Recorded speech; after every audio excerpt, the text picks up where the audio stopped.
where this recording will land, and you can always refer back to it.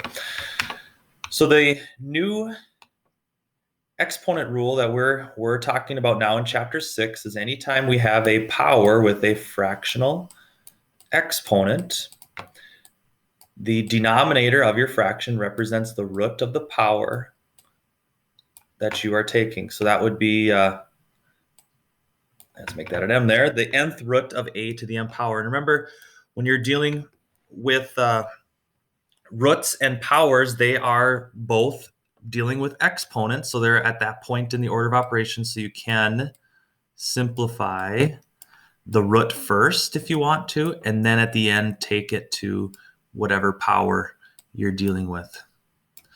So I can, with numbers, it works really well to take the root first, and we'll do that here with this 16. We're gonna have to raise 16 to the 5/4 power. So using our power sheet works really well. Take that root, fourth root of 16, and then we can use our power sheet to simplify that. So that's our new concept in Algebra 2 now, is looking at these rational exponents. Now back in Algebra 1, some other power rules that we talk about is anytime we are going to multiply two powers with the same base, we are going to add their exponents. So that would be m plus n.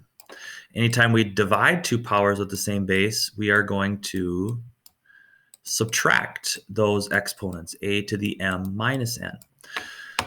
Today, we are going to do powers to powers. So anytime you have like a maybe an AB raised to a certain exponent, well, this exponent gets multiplied into both of those powers inside of there. So that would be a to the m times b to the m. And then similarly, if you have a fraction base raised to a power, that is going to be handed out to both of those as well. So that is going to be our couple of power rules that we are introduced to in Algebra 1 that we continue to use now here in Algebra 2. Another skill that we're going to use is multiplying fractions. So I'll review that a little bit, and then also possibly adding fractions as well, which we'll discuss here a little bit as well. So in our first section from Delta Math, we're going to take a look at simplifying the following expressions. So we got 16x to the negative 28th, y to the 32nd, raised to the negative 5/4 power. So we are going to use this exponent rule down here. Anytime we have a power raised to an exponent, that exponent that's on the outside, that negative 5/4 is going to go and start to multiply every exponent inside of there. So that's what I'm going to do first, is I'm going to take that negative 5/4, and that's going to go in and multiply every power inside of there. So what that looks like then is I'm going to have a 16 to the negative 5/4. Then I'm going to have an x to the negative 28th times negative 5/4. And then I'm going to have a y to the 32nd times a negative 5/4. So that negative 5/4 is going to go in and multiply each of those exponents. And as I'm doing this, I did forget one power rule that we're going to have to use. I apologize for this. We have a negative exponent. Anytime we have a negative exponent, that's going to take our power and make it inverse. So that's going to make our power move to the denominator, or if it's a negative exponent in the denominator, that's going to move it back to the numerator. So that's another topic that you're introduced to in Algebra 1 that we will be using again today as we look at our power rules. So continuing this problem, as we start to multiply that negative 5/4 to each of those exponents, we're going to have to do a little bit of fraction multiplication. I'm just going to leave the 16. That's still going to be raised to the negative 5/4. Now a negative 28 times a negative 5/4. When you're multiplying fractions, when you multiply fractions, you just multiply your numerators and denominators.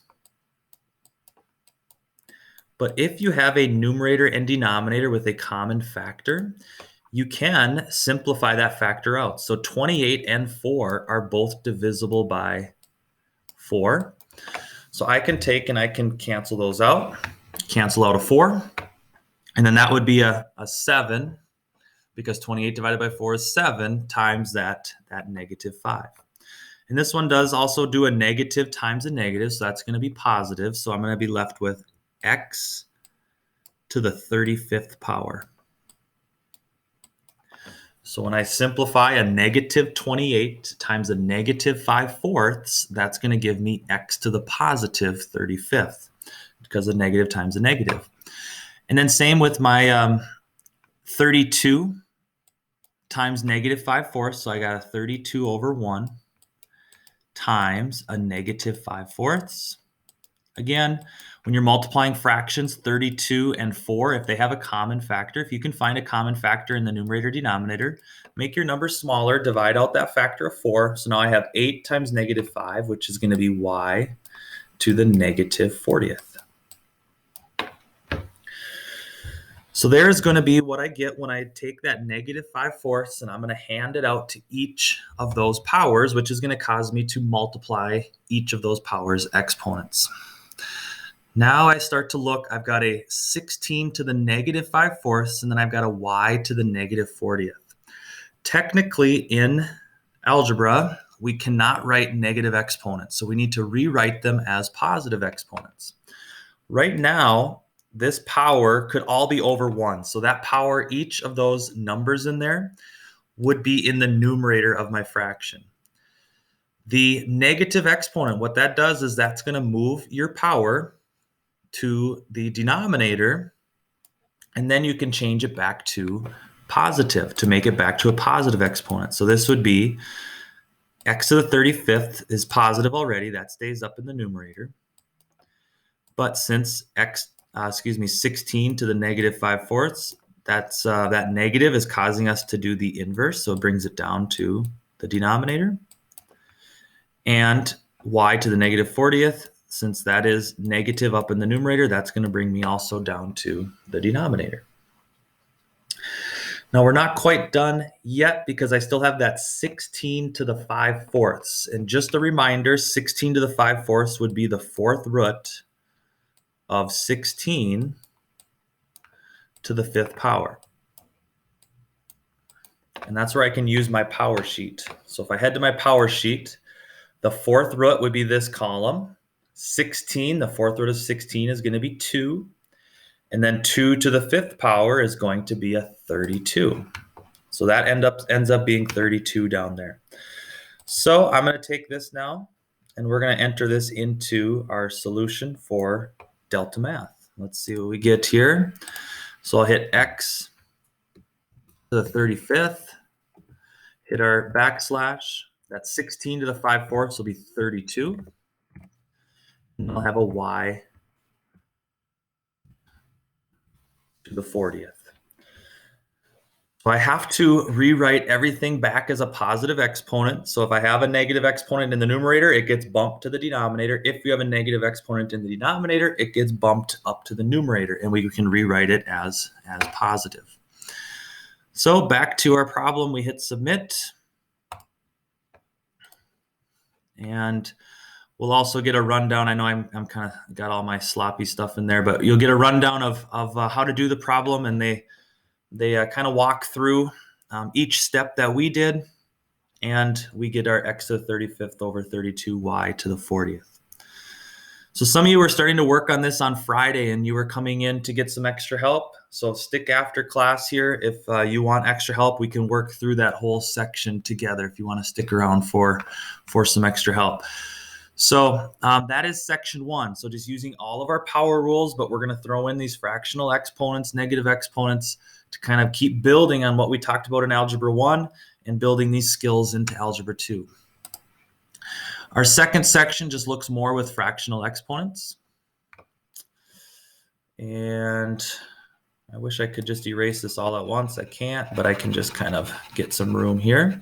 So here we have an 8x to the 2/3, and it wants us to express this in simplest radical form. So I'm noticing I got an 8x to the 2/3. Now, since 8 and x do not have parentheses, the only thing that's being raised to a power is that x right there. So the 8 is still going to be an 8. And then x to the 2/3, I'm just going to use this rule over here. Since I have a denominator of 3, that's going to be the third root of x squared. And the 8 again is not part of that 2/3 power because it's not grouped in parentheses with the x and then being raised to the 2/3 power. Now, the last thing I would check is, do I have enough x's to take a perfect cube? So to do a perfect cube, I would need 3 x's to pull out a perfect cube of x. But if I only have 2, I don't have enough. So this is going to have to be my simplest radical form. If I had like an x to the 4th or an x to the 5th, x to the 6th, I have enough x's to start pulling out a perfect cube. But here I don't. So we'll have an 8. We'll do a cube root. And then we'll have an x to the second power. And the 8, again, wasn't grouped together with the x. So the only thing being raised to that power of 2/3 would be the x there. So we're continuing to practice the same idea we kind of started with in section 6.4, getting these fractional exponents to radicals, and then now we're kind of throwing in all these Algebra 1 topics and pre-algebra topics that you've talked about in the past. So it is 10 o'clock. I'm going to leave the notes for 6.4 right there if you want to stick around to work on the review. One thing before you leave, sorry. The review, we set up the review exactly like the quiz. So every problem on the quiz, we made the quiz.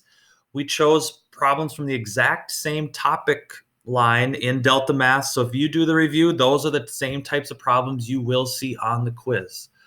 So whenever we're setting up tests and quizzes, we make the reviews from the exact same topic line of the test or the quiz. So that review will be using the exact same problems that the quiz does. So we're hoping that if you practice the review, you kind of get used to how those problems work, you will see the same type of problems on your quiz, so that you're getting rewarded for doing that review ahead of time. So I will stick around to work on the review, work on any of these problems. If you want to take off and work on your own, you can go ahead and do that. But I will see you online here or tomorrow. Have a great rest of your day.